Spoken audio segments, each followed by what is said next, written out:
All right, hello everyone. Welcome to Office Hours, where we answer questions, give philosophical perspectives, formulate and explore arguments, and deep dive into particular topics of your choice. Ian asks for me to review the Jordan Peterson versus 20 Atheists debate, formerly titled something else. We'll get into that shortly. Before I get into the substance of this debate, which I will link in the notes here, allow me to comment on the debate itself in terms of its structure, its format. This was awful. This is a crime against debate, as far as I'm concerned. Andrew Briggs on Instagram commented on this, and he said, it feels as if debating on the internet has shifted from something like who has the better argument to something more like whoever has the most mic drop moments wins. Many people jumped into the comments say, I don't know, is that really unique to the internet? Was it not like that before? And maybe it was. Has to some degree always kind of been like that. But it does seem to have gotten particularly bad. It's gotten bad with internet blood sports, if people remember that back in the 20-teens. If you ever saw, JF Gariepe was one of the big ones there. Internet aristocrat and one of his iterative personas. He's had a few. There are all kinds of characters that just made internet debating more about who could like own the other person harder. But as bad as that was, Jubilee, which is the channel that puts these things together, somehow managed to make it even worse with these horrifically short time constraints, as well as this ridiculous combination of like a musical chairs contest to see who could sit in front of the table and take the stage and debate the one person in the center, and also allowed everyone else to vote out the person in the middle. Like what is this? This is some cheap oxytocin hit drug version of debate instead of, at least with the internet blood sports variety, you had still something long form. The best of the debate world is and remains, I think, Joe Rogan, who is the best moderator by far. And we can see bad positions dissolve in real time.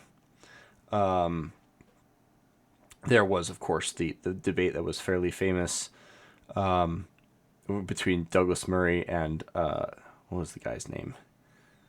The other guy also wasn't that impressive, but Douglas Murray was just awful.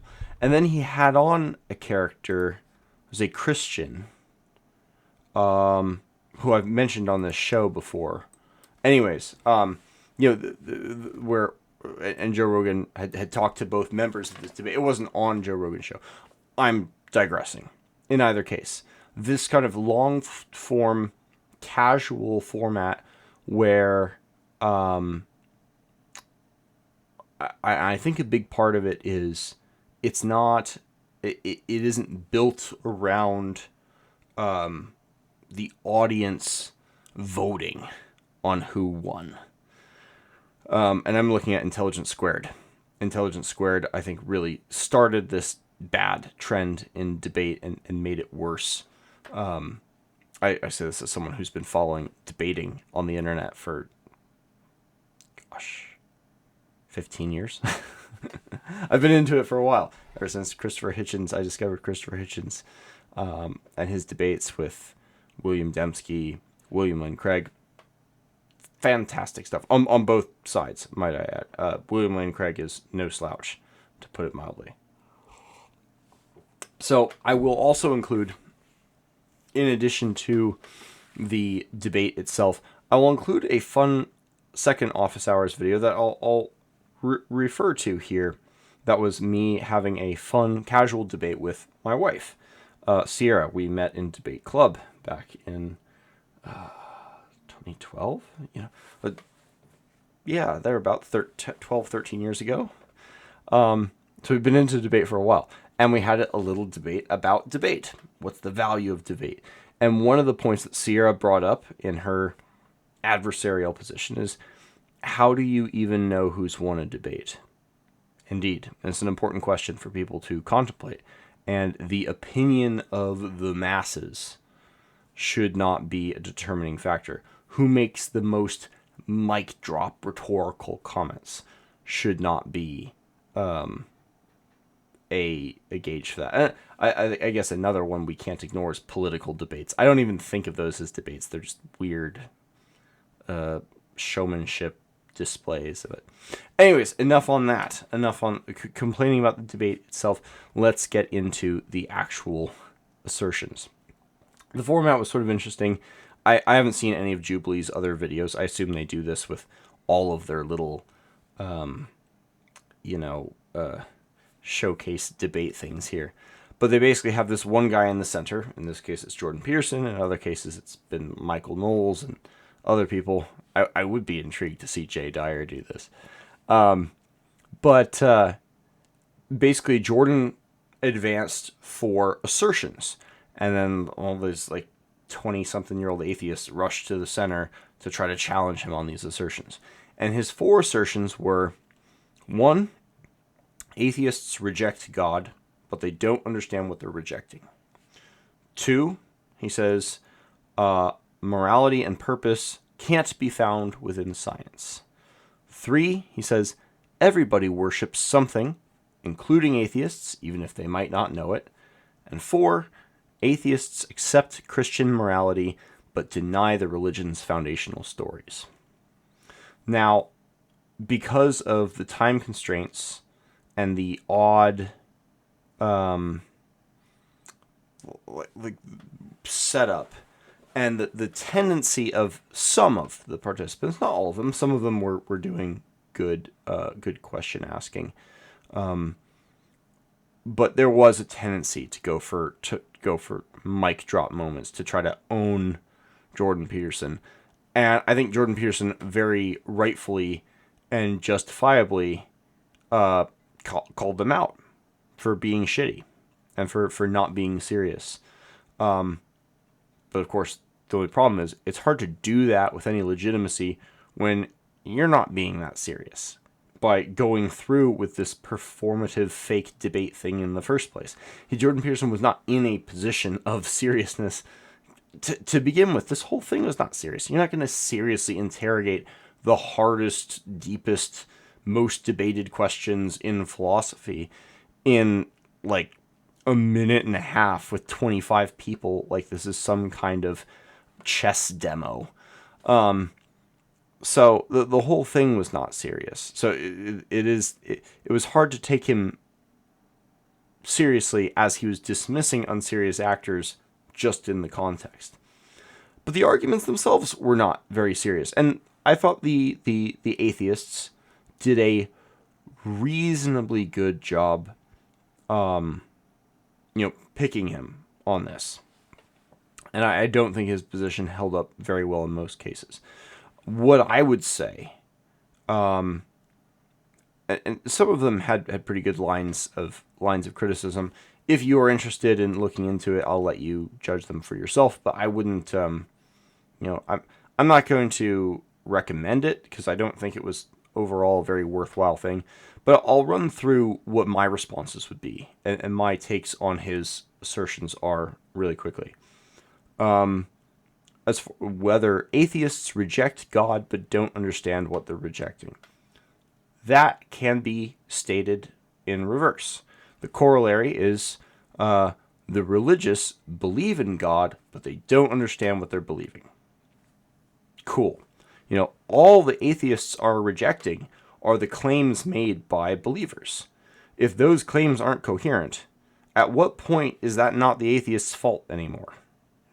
I would say fairly early on in that process, especially because many of the people who came up and were talking to Jordan Peterson were more, and I don't mean to fall back on credentialism or anything like that, but were very well educated on religion. Some of them were theology students, who obviously changed their opinion on belief and dropped out.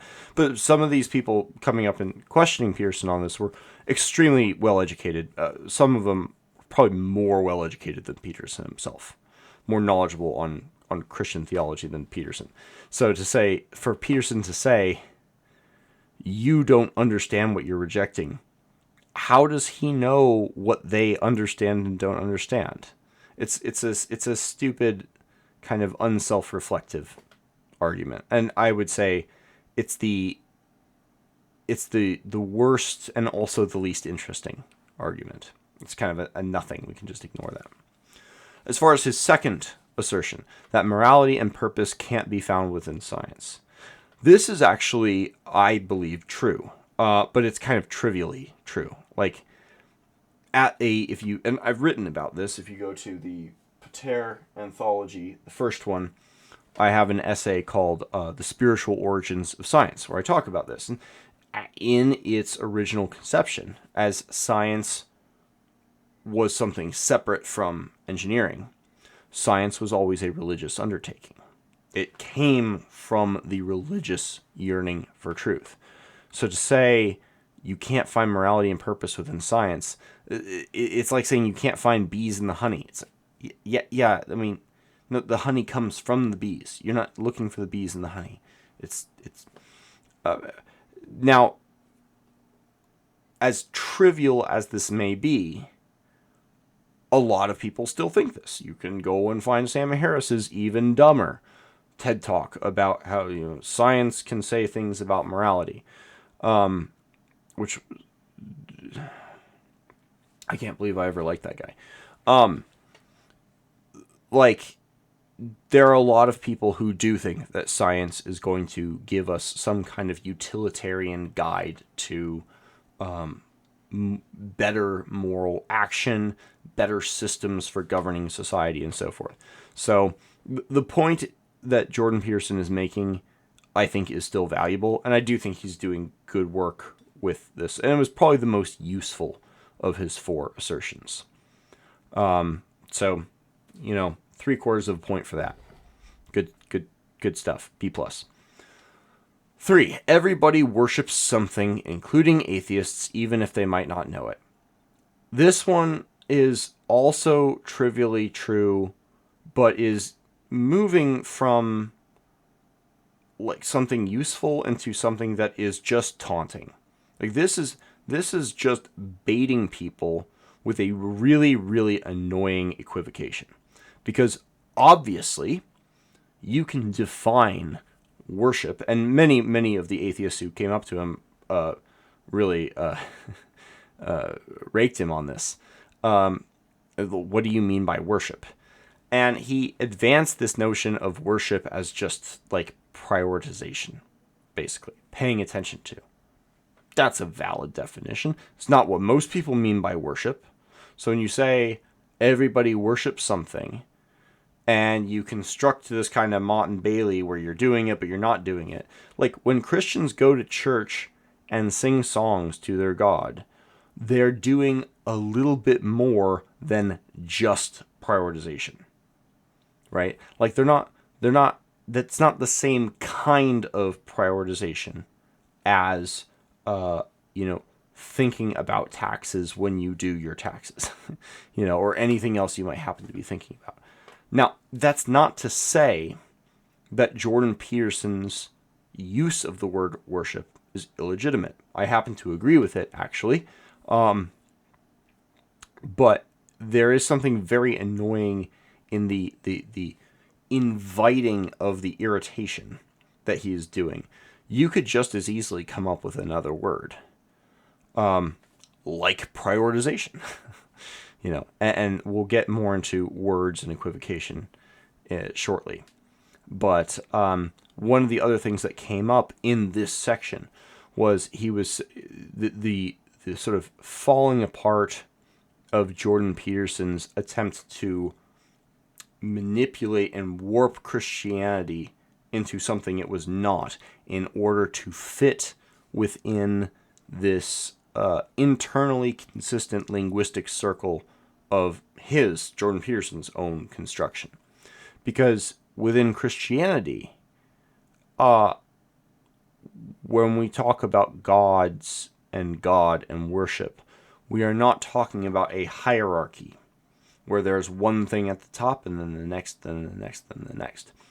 God is not the top of a hierarchy of deities.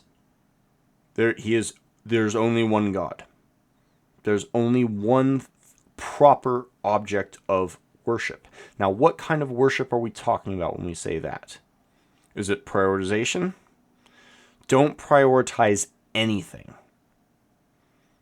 If you're supposed to love the Lord your God with all your heart, all your mind, all your strength, if that has anything to do with attention, and we would assume love and prioritization, worship, whatever, has something to do with attention, there's no room for anything else if you're loving the Lord your God with all your heart, if you're worshiping it with your entire being. There's a big asterisk there, of course, which I've gotten into in many other places. Maybe we'll get to that here. We don't need to at this moment. But Jordan Peterson, insofar as he's saying God is one good being among many, and the highest good being among many good things, that we ought to worship many things, he is misconstruing Christianity. That is not proper theology. Now, I am not a Christian, but I know that. That is not correct. And I think most Christians will agree with that. So, yeah, I think 3 was probably the worst and most obnoxious of the 4. And then finally, he says, atheists accept Christian morality but deny the religion's foundational stories. Now, this was my favorite one, partially because the point is true, and not just trivially true. It's not just a, like, whatever. Yeah, it's true. So what? It's actually a real point. But part of that Christian morality that these atheists are accepting and embracing is the rejection of stories that are not true. So if atheists are rejecting, because you're supposed to follow the truth. You're supposed to follow the logos, the aletheia, that which is revealed. If they have employed the thinking skills of science, which is an expression of this longing for truth, this religious yearning for the truth, if they have employed the skills, the thinking skills of science, if they have employed these things and they have been instructed by Christianity's own founding teachers, it's church fathers, whether it's Augustine, Aquinas, whomever else, to reject the old pagan gods, to reject the myths and the stories of the past if they aren't true, and to follow the truth. And then you apply that standard to this myth. You say, well, this isn't true. Where is your God now? How are you going to dig yourself out of that trap? As soon as you say, well, but the underlying story conveys a Campbellian mythopoetic truth that is valuable. Yeah, that was all true with pagan stories from before. That was what those traditions were built on, and what killed it was Christianity, because they weren't sufficiently historical, right? There's this obnoxious having it of both ways that Jordan Peterson did not create, but somehow has made 10 times worse. And I think the question, if we explore it for longer than 10 minutes, or however long they were able to get through it here, contiguously, not in these stupid jumps back and forth, 90-second back and forth with 20-year-olds. This question about, accepting Christian morality but denying the religion's foundational stories, that becomes a real problem for Christianity at a root level. If you believe that Christianity is both dedicated to adherence to truth and rejection of falsehood, and holds mythic stories to that standard, and is itself held to the standard it holds other mythic stories and religions to. So I think the questions that were brought up, a lot of it was just obnoxious wordplay. A lot of it was just Jordan Peterson saying, well, what is the meaning of meaning, and so forth. But there is some interesting stuff to look into, maybe in another context, about what does worship actually mean. I feel like that's an anthropological question. How do anthropologists define worship in a religious context? I don't think doing taxes qualifies. Sorry. Um, you know, can morality and purpose be found within science? Not really an interesting question, but maybe an important hurdle for some people to get over, to sort of catch up. Atheists rejecting God but not understanding what they're rejecting. There used to be a term floating around in the mid 2000s, back when the new atheist movement was a thing. Some people would call themselves igtheists, and the igtheists said the question, does God exist, is not interesting until you define God. And it never really caught on because it was a little too esoteric. It was a little bit too niche.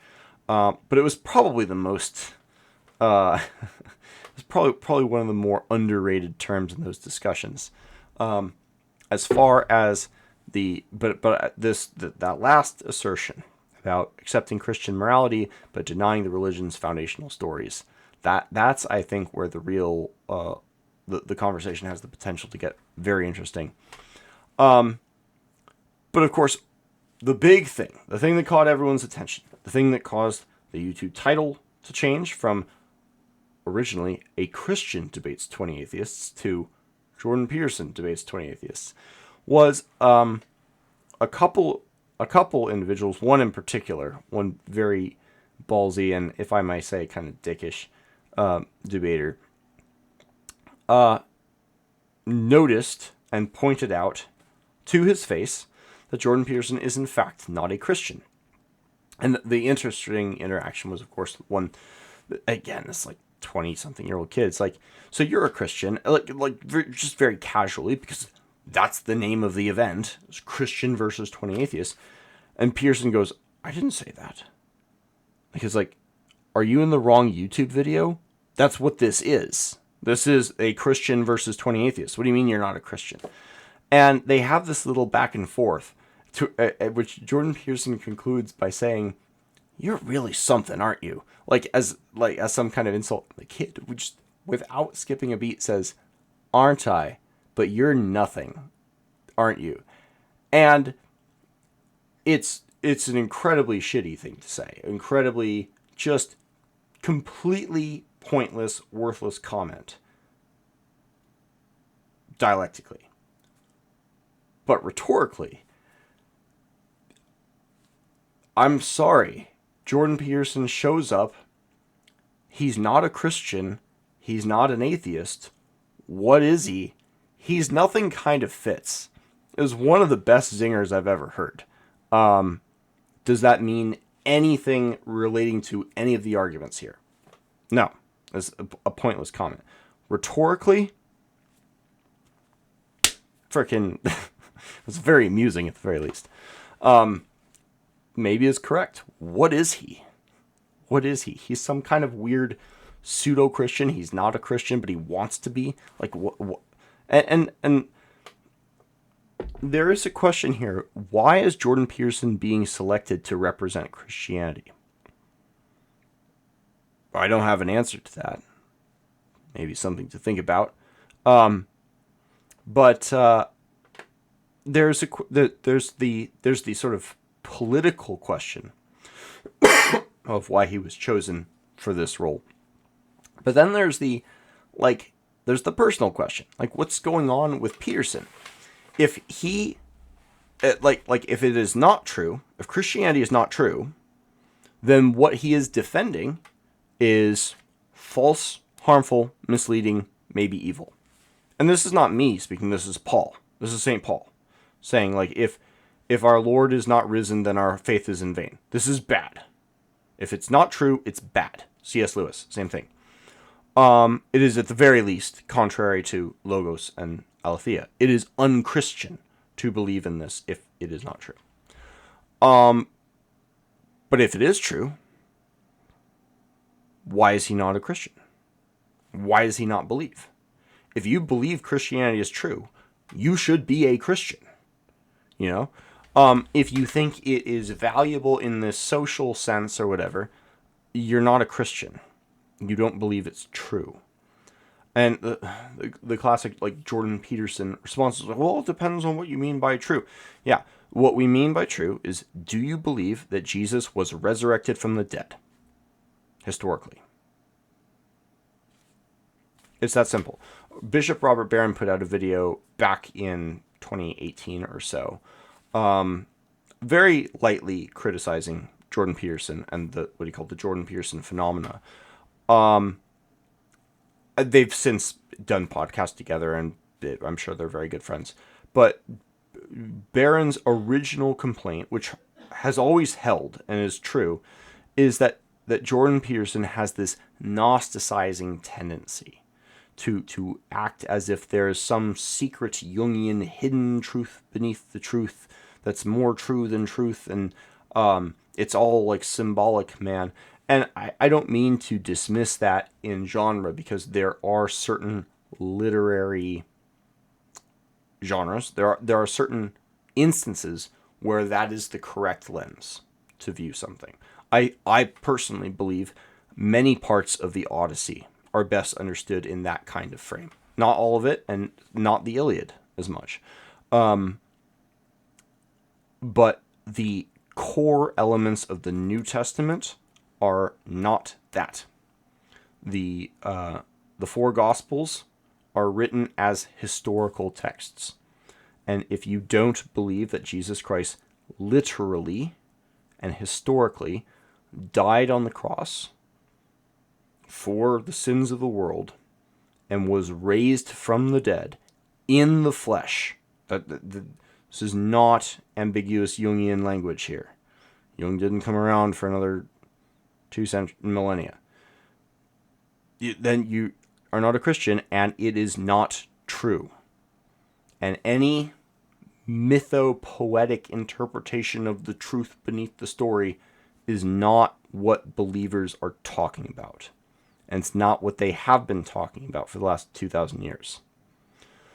When Jordan Peterson invokes Cardinal Newman, saying God is consciousness, or conscience, that is another conflation. They'll kind of do both sometimes. What he is pointing out is that many apologists have been doing this kind of maneuver for a very long time. It actually goes all the way back to the early days of the church, and we'll get to that in a minute. But to speak to, why is Jordan Peterson defending Christianity? What's his angle here? I believe that there is a pathology in Jordan Peterson's character, and this is not to disparage all of his work.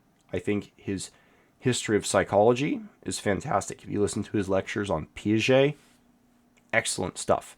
When he talks about Jung, when he talks about Freud, talks about the anything psychiatric, anything that involves quantitative analysis pertaining to IQ, he is excellent.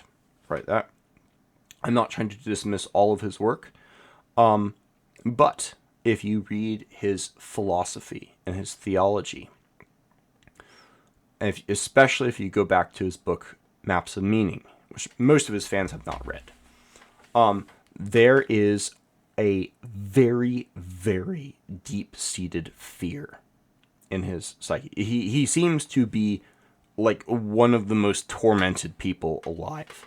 Like he has some demons he is struggling with. And this deep-seated fear drives a lot of his opinions. And this becomes very clear in Maps of Meaning, which is a very disturbing book if you read it. The dreams he describes having, I won't describe it here. I'll just say it is a disturbing book. He is a disturbed person.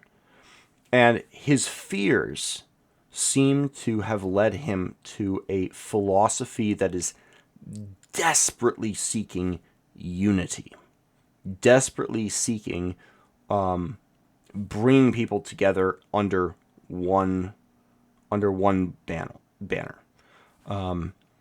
And his strategic retreat to ambiguities in definition. And this isn't even just using ambiguous definitions. It's sometimes just asking the question back and muddying the waters. So, well, what do you mean by definition? That is a tactic that allows a lot of unlike things to appear to be compatible with each other when they are in fact not. And it's something we've seen in Catholic thinking for a long time. G.K. Chesterton famously said the Catholic Church has a great fondness for white and red and a healthy hatred of pink.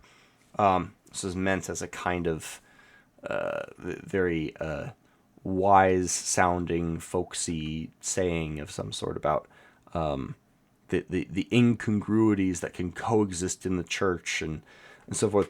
And the church is full of what it calls mysteries, things that it just can't explain and accepts, and that's fine unless you are built on a doctrine of pursuing and believing in the truth and rejecting things that are false and rejecting things as false if they are not coherent, which it does to and did with many, many other religious beliefs and belief systems. It holds itself to a different standard and retreats to ambiguities, mysteries, and what's the Jewish word? Pilpul. This endless analytical well of words that no one can escape from it in their scholastic theology. And so Jordan Peterson, in many ways, embodies this. I think because of his own pathologies, in because of his own yearning for unity. But I think this might be a point of connection. Maybe in this regard, Jordan Peterson is more Christian than even he realizes.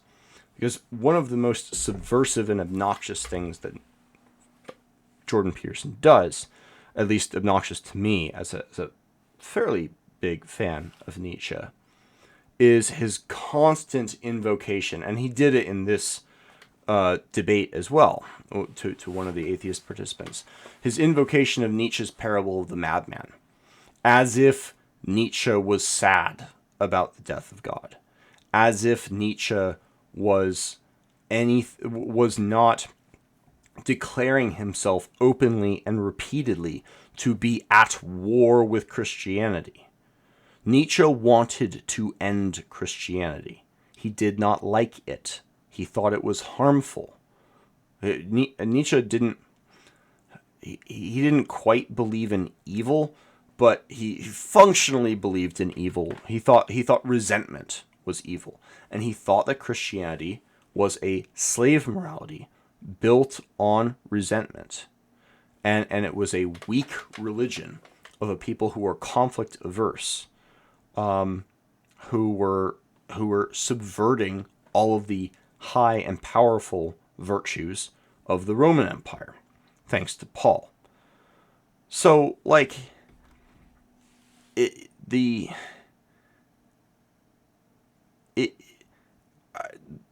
insofar as Nietzsche's psychoanalysis of Paul is correct, and there's an asterisk there because we're doing a lot of 1800 years back mind reading. How accurate can you be for sure? Well, I don't want to be one to question Nietzsche, but I do disagree with Nietzsche's psychoanalysis of Plato. So, the man can be wrong about things, or maybe I'm wrong about things. You be the judge.